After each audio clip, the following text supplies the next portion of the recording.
Millions of people have lost weight with personalized plans from Noom. Like Evan, who can't stand salads and still lost 50 pounds. Salads generally for most people are the easy button, right? For me, that wasn't an option. I never really was a salad guy. That's just not who I am. But Noom worked for me. Get your personalized plan today at Noom.com. Real Noom user compensated to provide their story. In 4 weeks, the typical Noom user can expect to lose 1 to 2 pounds per week. Individual results may vary. Hello, folks. This is Josh Nelson, and an intro before the intro. The following podcast that you'll be listening to was recorded before Robert Murray of FanSided reported that the Chicago White Sox are signing former Houston Astros catcher Martin Maldonado to help out along with Max Stassi at the catching position. Jim is taking a much-needed break from this episode. We'll be back later this week to record. So more analysis from us on the Maldonado signing will be coming later this week. For all the news of this signing, go to SoxMachine.com. And now, here's the podcast.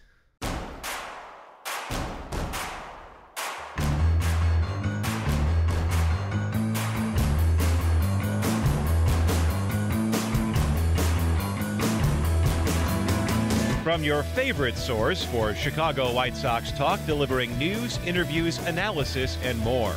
This is the Sox Machine Podcast with your hosts, Jim Margulis and Josh Nelson. Thanks, Rob, and welcome to the Sox Machine Podcast. I'm your host, Josh Nelson, and it's Tuesday night, December 26th, 2023, as we bring you a new episode.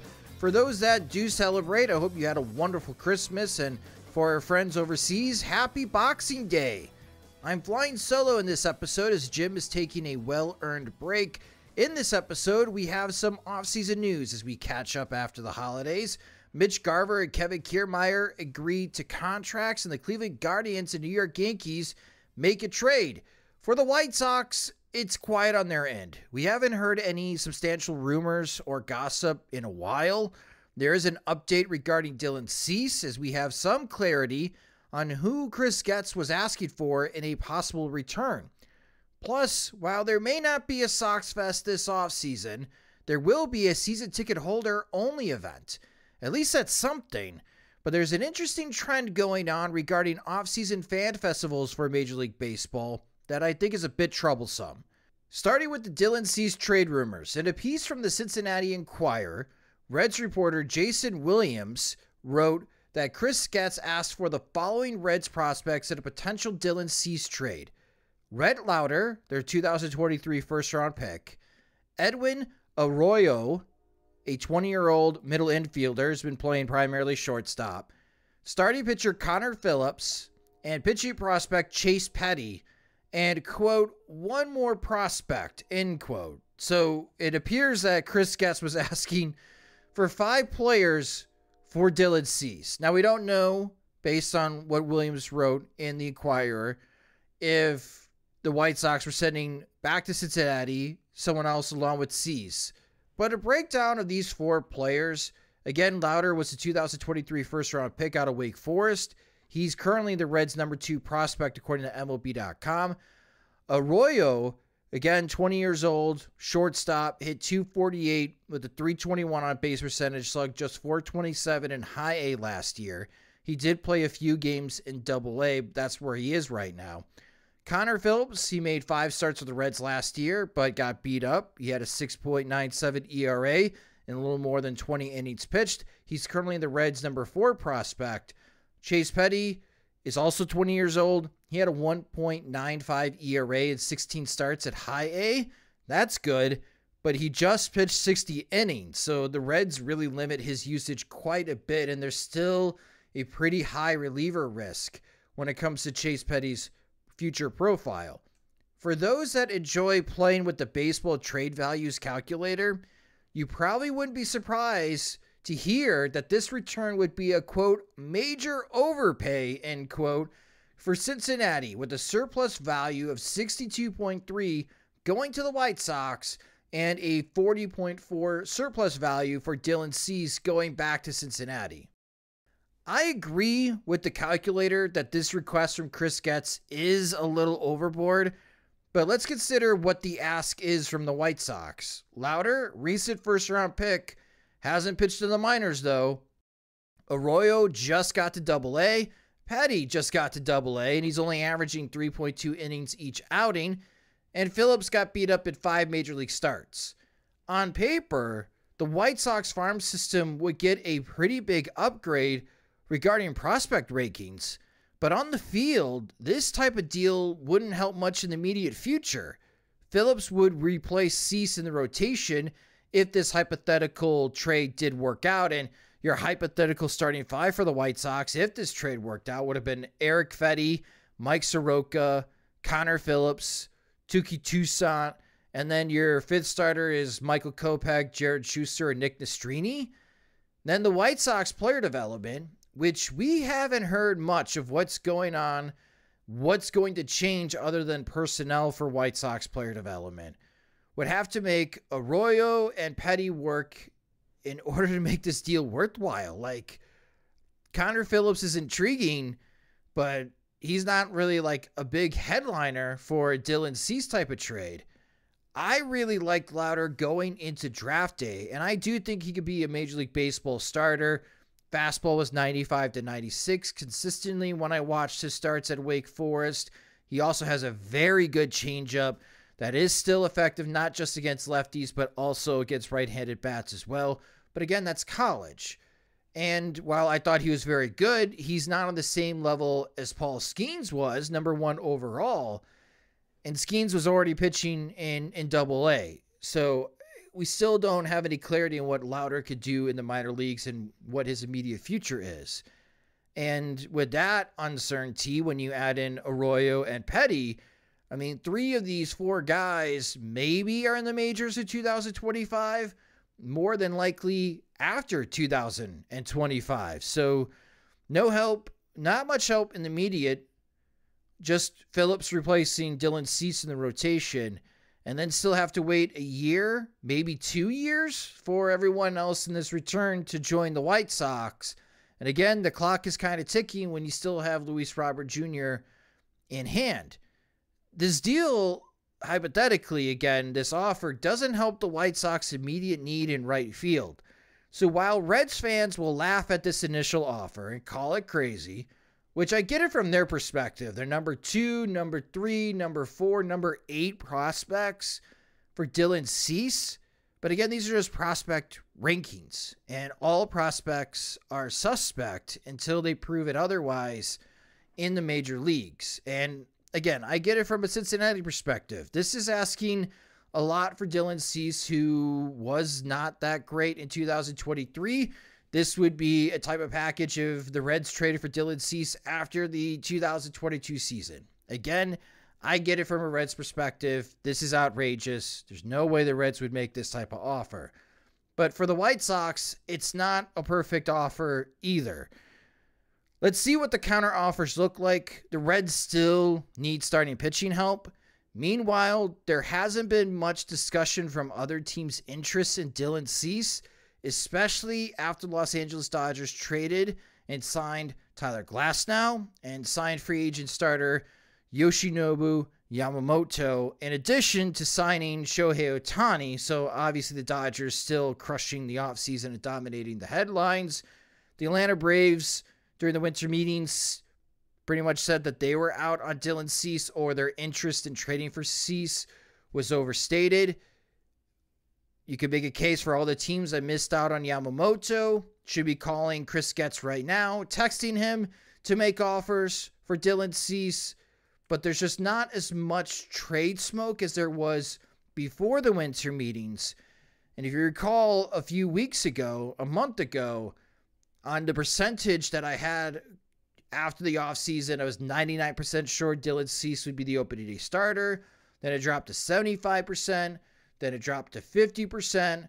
Then it jumped up to like 95% sure. I was certain that Dylan Cease was going to be traded. I thought Cease was going to be traded before the winter meetings. None of that has happened. And now I think I'm inching closer to like 50-50 chance that Cease gets traded this offseason. So if you're a Dylan Cease fan and you would still like to see Dylan Cease with the White Sox, I still think your odds are 50-50 that he gets dealt, but that's, at least from my perspective, that's increasing before the winter meetings where I thought it was like a certainty that Dylan Cease was going to be dealt. I don't know. Maybe it's still certain that Dylan Cease will be traded, but right now there's just not as much trade smoke surrounding Cease and the Chicago White Sox like it was before the winter meetings.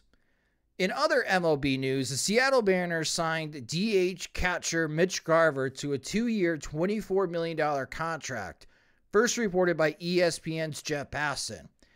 With the Mariners already having catcher Cal Raleigh as their primary backstop, and I really think of the world of Cal Raleigh. I think he's a great catcher. Garver can now just come into Seattle and assume the primary DH role, while also helping spell time behind home plate for Raleigh when he needs a rest.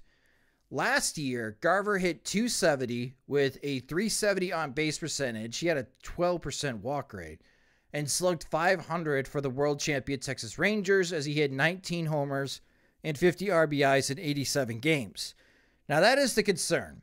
Garver has only played more than 100 games once in his career, and that was a while ago, back in 2018 for the Minnesota Twins. I would have liked this type of signing for the White Sox if Garver still wanted to catch full-time. Sure, he's not considered a great defensive catcher, and playing behind home plate impacts his ability to stay on the field with nagging injuries, but at least it would be more entertaining to watch Garver hit than Corey Lee. After the White Sox traded for Max Stassi, that idea, of course, was squashed. Perhaps $24 million over 2 years for Garver is a bit of a stretch for a primary DH at backup catcher. I see some rhetoric about that and some concern. But then again, the White Sox are paying Eloy Jimenez $13.8 million in 2024, and there's still the club option next year for $16.5 million, or a $3 million buyout next year. So no matter what, Eloy is getting more than $16 million, whether or not he plays for the White Sox in 2025 at the very least. And he is a primary DH and backup right fielder.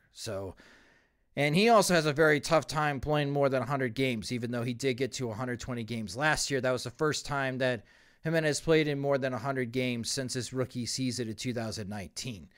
So again, I could understand the criticism that the White Sox should have never entertained the idea of Mitch Garver. Again, I get that, but he's a solid bat. He's a veteran bat that has hit very well during his major league career. He was better than a 2-WAR player, even though he played 87 games for the Texas Rangers.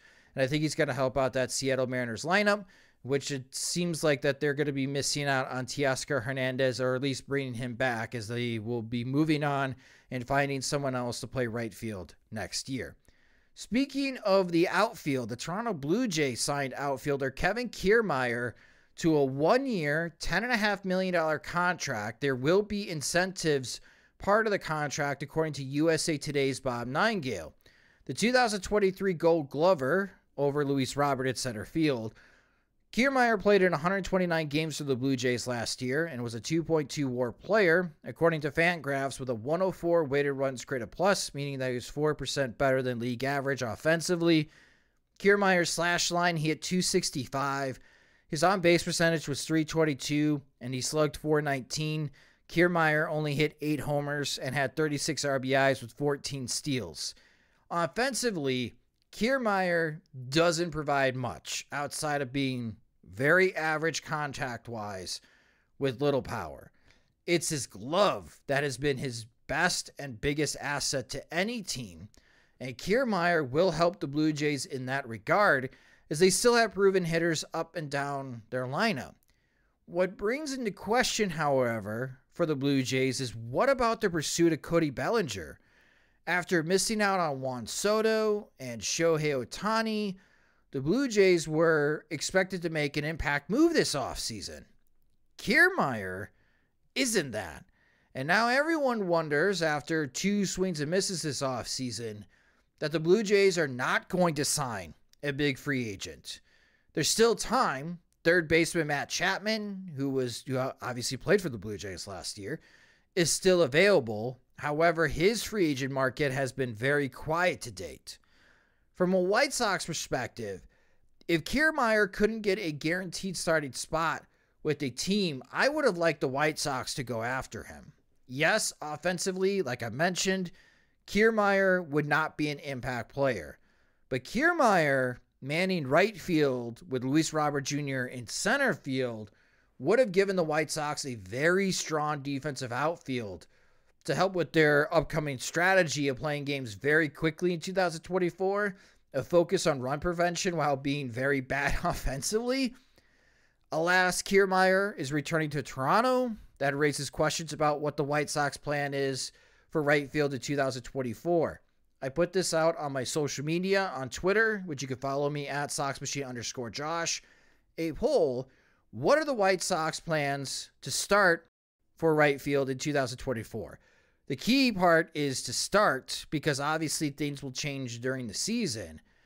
And the options are, and you get 4 options on Twitter: start Gavin Sheets in right field, start Oscar Colas in right field, start Eloy Jimenez in right field, or undecided, White Sox will sign a free agent or they'll make a trade to find their starting right fielder.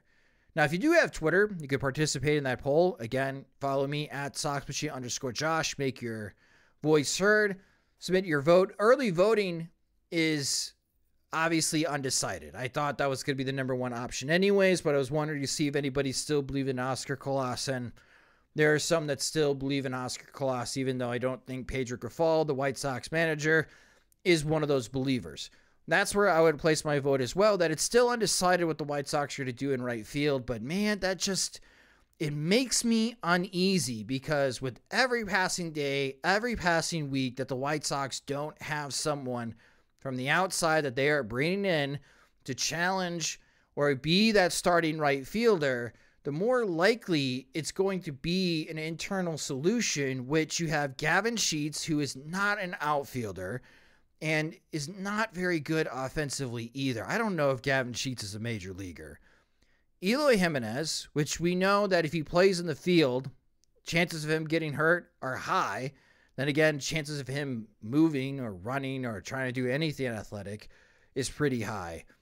And I'm not certain that Pedro Grifol thinks highly of Oscar Colas, especially when Grifol wanted Colas to play winter ball, and Colas didn't do that, and instead just worked out with Luis Robert Jr. in Miami. When I get it from Grifol's perspective, the game seems too fast for Oscar Colas. He needs more game reps, and Colas just decided to skip out on playing more games. So we'll see how that conversation goes in spring training. But with me being undecided, or at least voting for that for the White Sox in right field, again, there's still time for the White Sox to make a trade. I'm hoping that they could find a starting right field solution in a possible deal or in return for Dylan Cease. But here are the best remaining options in free agency. Number 1 is Cody Bellinger. Yeah, I think we all know the White Sox are not going to spend that type of money to bring in Bellinger. I mentioned Teoscar Hernandez. The latest rumor is that the Los Angeles Dodgers, of course, are in pursuit of Hernandez, as the idea is that Hernandez can play and start in right field, as the Dodgers are moving Mookie Betts to play second base full-time in 2024. So I don't think Teoscar Hernandez is a realistic option for the White Sox. The rest of these options are realistic, but there's obviously some red flags. Jorge Soler, not good defensively. Man, he is not good defensively, but he could still mash homers, so that would be kind of fun. Adam Duvall, I kind of like this idea, and I advocated for the White Sox to sign Duvall last year, as he's still a good hitter, but he has a hard time staying healthy. So if you have Adam Duvall, if you sign him to like a 1-year contract and he was your starting right fielder, you would really need to make sure that you have a solid backup plan in case Duvall finds himself with a freak injury and is on the injured list for a month or more. Tommy Pham, I think, could be interesting. Michael A. Taylor, kind of like Kiermaier, as he would help the White Sox outfield defensively, but would not help offensively. Then Whit Merrifield is still a free agent, and you have to consider it because Royals. Harrison Bader, who performed well for the Yankees, kind of falls in that same type of group with Michael A. Taylor, someone who's very good defensively, especially in center field. So if Luis Robert got hurt, you have no problem playing a Taylor or Bader in center field. Just offensively, not much. Jock Peterson, can't let this ever die. And then Aaron Hicks, who has really struggled as of late, but he's a switch hitter, and who knows, maybe a change of scenery, maybe not having the type of pressure that he had in New York.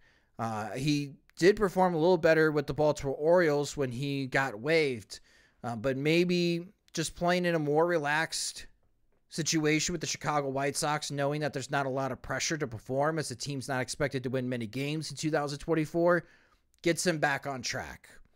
It could be worth the flyer, especially if the White Sox don't acquire a right fielder via trade.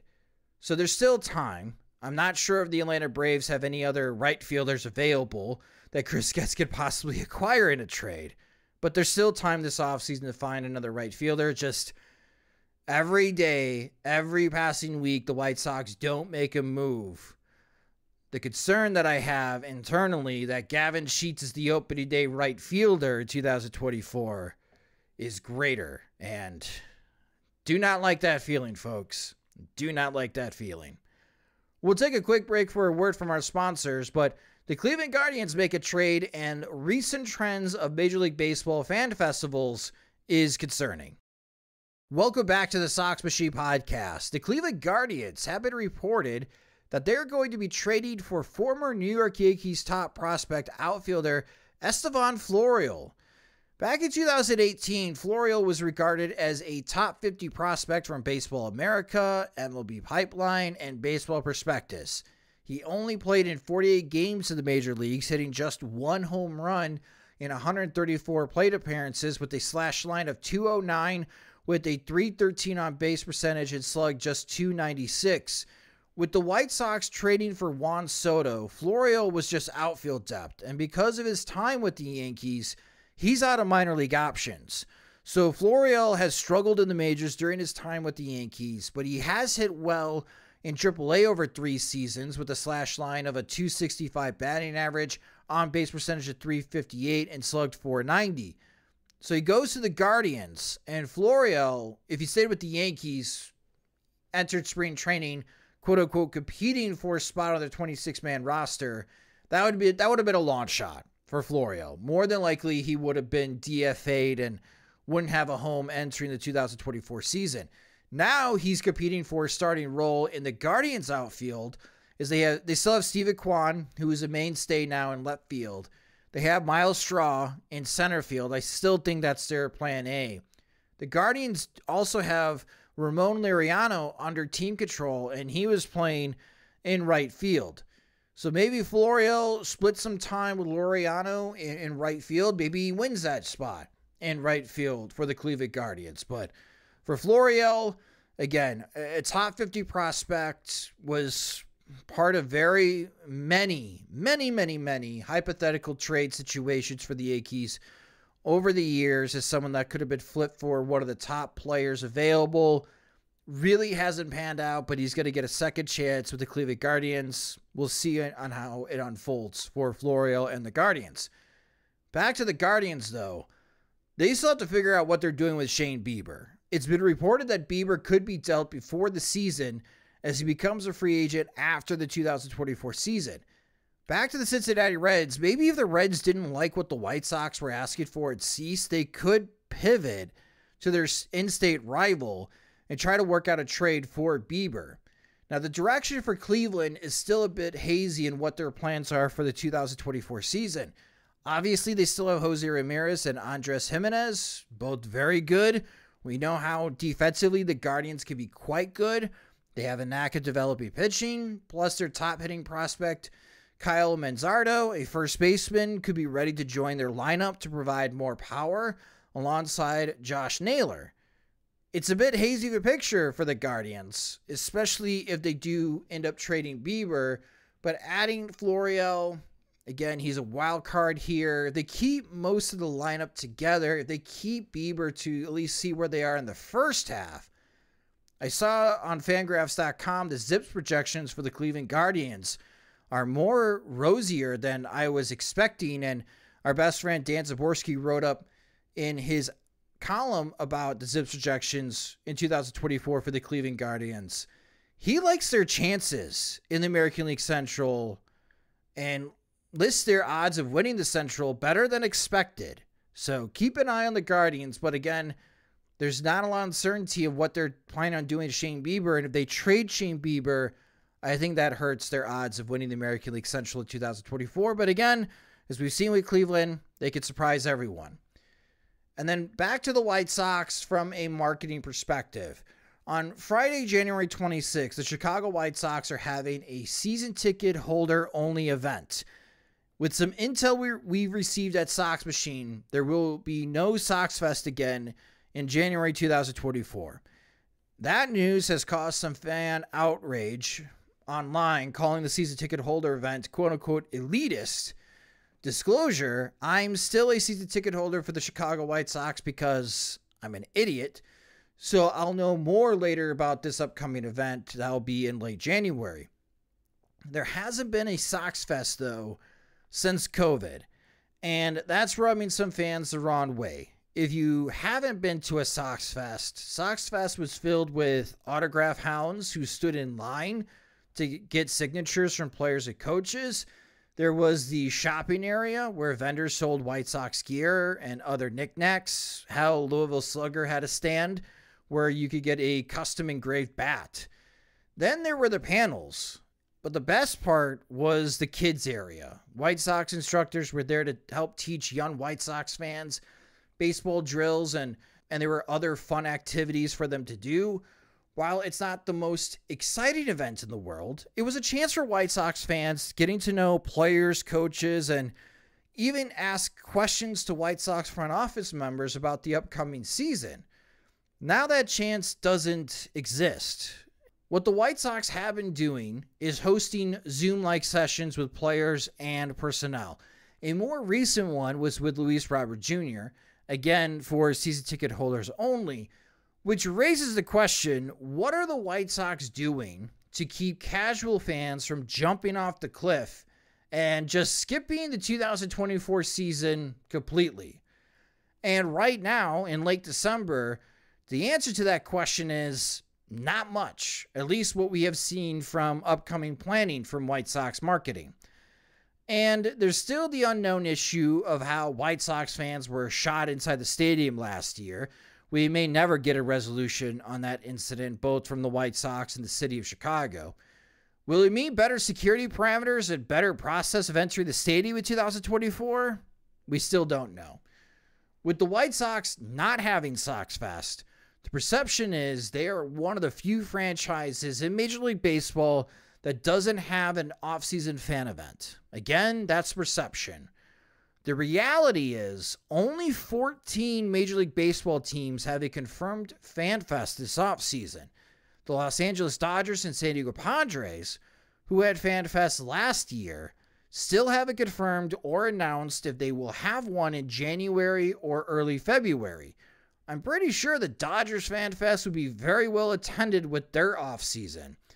Here are the teams that will be having Fan Fests. The Boston Red Sox, it's $95 to participate in their Fan Fest. The Minnesota Twins, they have a live show, they have autograph, and they have kids training tickets. They're all separate. So if you want to attend all three, if you have kids, it's a separate ticket for all three. If you just want to do autographs, you can get that ticket solo. The Cleveland Guardians, $15 general admission ticket. It's $5 for season ticket holders. If you want to get autographs, that's an extra ticket. The Kansas City Royals, the Texas Rangers, $20 general admission. The World Series champions, $20 to go to their Fan Fest. The Houston Astros will have a Fan Fest. If you're a season ticket holder for the Astros, when it comes to autographs, they kind of have, if you know Disney park etiquette, the Fast Pass, they have Fast Passes for Astros season ticket holders, so they could use a Fast Pass to cut in line to get autographs from their favorite players and ex-players, etc. The Atlanta Braves and Miami Marlins are having Fan Fest, and they are free to attend. The Milwaukee Brewers are bringing their FanFest back after last year not having one. $42 with autographs, just $22 tickets without. The Chicago Cubs, of course, have Cubs Convention. The Cincinnati Reds already had their FanFest. That was in early December. The Pittsburgh Pirates, general admission is free. If you want autographs, it's $25 ticket. The St. Louis Cardinals, it's a $50 ticket. Everything's included. And the Colorado Rockies, like the Cleveland Guardians, it's a $15 ticket to enter, $5 if you're a season ticket holder. Every team in the National League Central is having a fan festival during the offseason, and they are the only division that has every team to do so. Baltimore and San Francisco are doing caravan events where they are visiting cities nearby with their local radio rights holder as they host remotes, and they'll have some current and ex-players visiting these cities and these caravan events. Like, they'll be open for like 2 to 3 hours that fans can attend, and they can meet face-to-face with some of those players. The Oakland A's are not hosting a fan fest. Wouldn't that be hilarious if they did? But the fan group, the Oakland 68s, are hosting a fan meetup on February 24th, kind of like how we host one with our friends from the 108 at Reggie's. So why the reverse trends of fan fests after COVID? Because before 2020, every team in Major League Baseball had an off-season fan fest. And I'm wondering aloud here, but I think a big one is players. Is it in their contract to participate in an off-season fan event? Are they paid for their appearance? Do they get paid to sign autographs as other companies during the season, especially in the Chicagoland area? They do pay White Sox players to appear to sign autographs, like in Bridgeport, just by the stadium.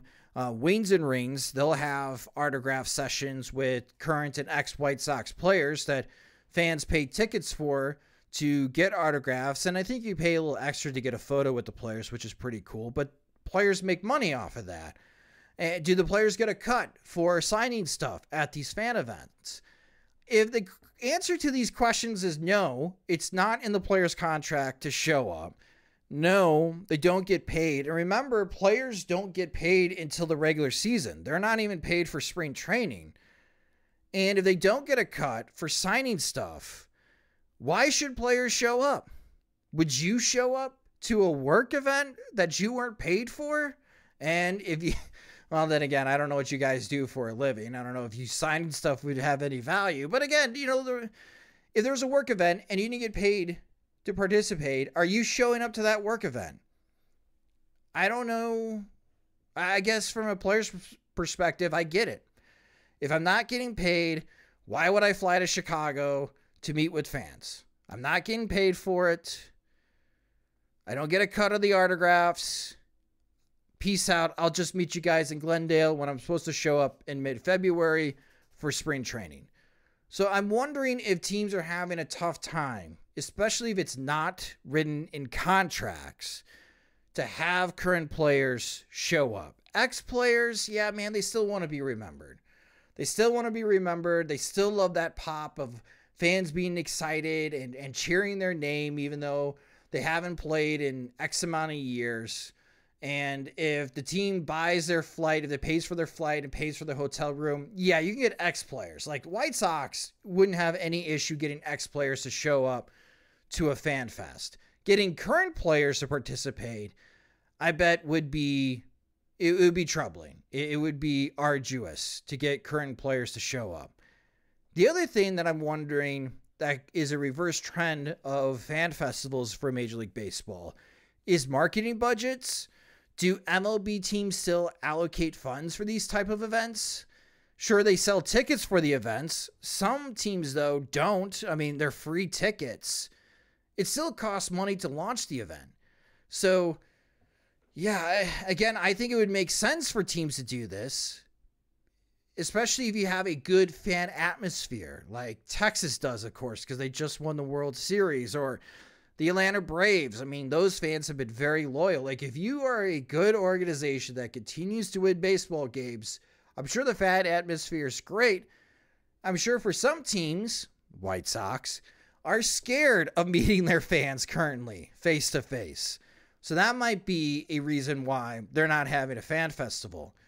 But the reason fan festivals are so important, if you don't have a way of drumming up excitement during the off season, why should fans be making hefty investments? Whether that's buying season ticket packages or their time following your team over a 162 game schedule. And also consider the younger generation. Like, this is how you can make young fans diehard fans.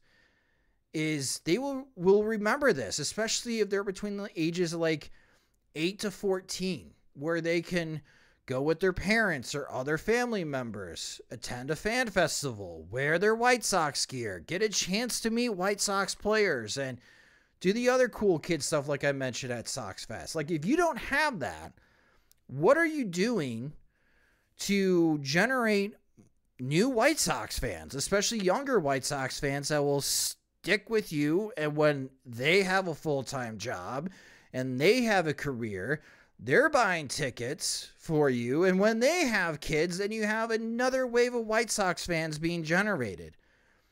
I just don't know what the White Sox are doing right now to generate new fans. I don't even know what they're doing to keep the fans that they already have. It just seems like, and I mentioned this before, and if you're a Patreon supporter of Sox Machine, you heard me say this during our annual town hall event that we had in November.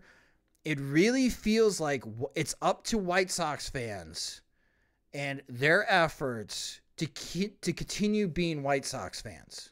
Like at Sox Machine, we're going to have these community events. Why?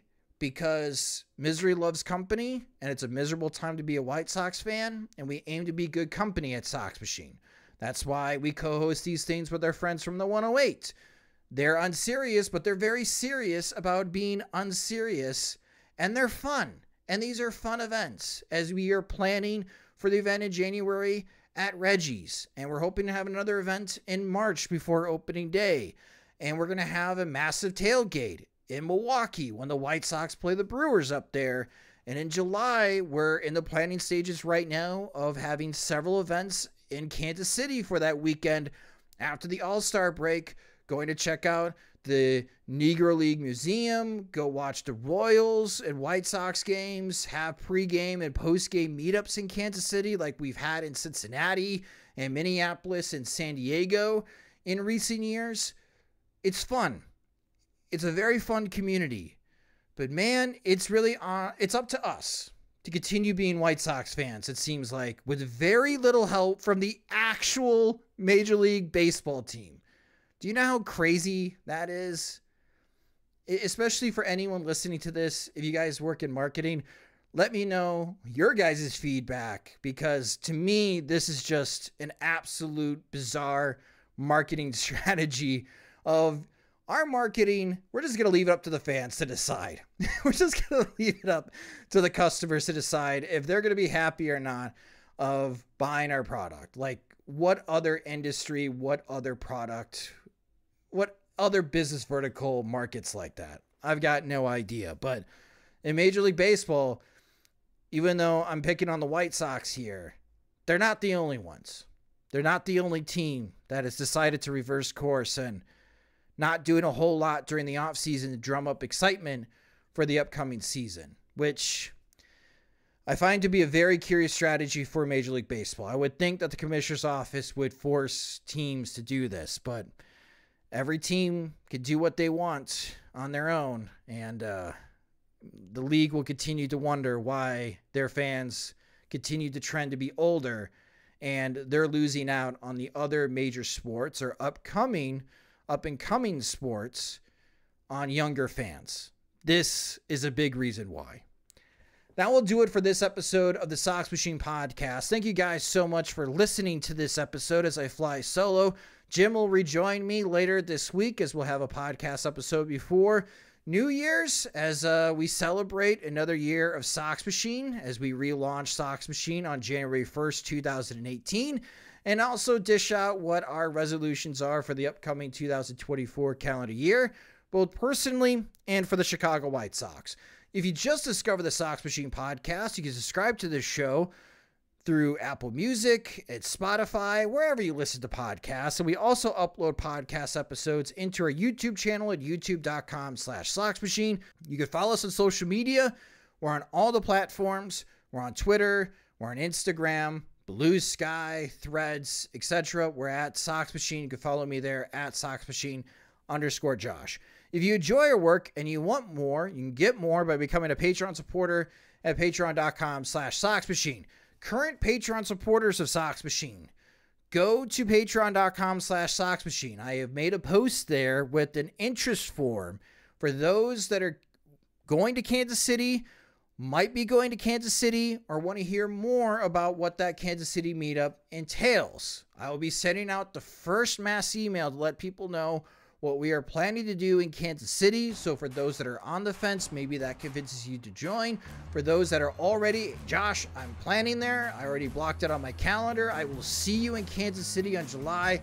We'll start getting things more concrete with the things that we're planning to do for that weekend, and you guys will be in the know. So whether you are planning on going or you're interested in going, go to patreon.com/SoxMachine to complete that form. And if you're not a Patreon supporter, sign up to get exclusive content, ad-free versions of both the podcast and website, and also participate in exclusive Sox Machine events like our current event that we're hosting in February. Monthly plans start at $2, or you can save with an annual subscription. Again, sign up at patreon.com/SoxMachine. The Sox Machine podcast is a production of SoxMachine.com. You're on for all things Chicago White Sox baseball and part of the Blue Wire Podcast Network. I'm Josh Nelson. Thanks for listening and watching.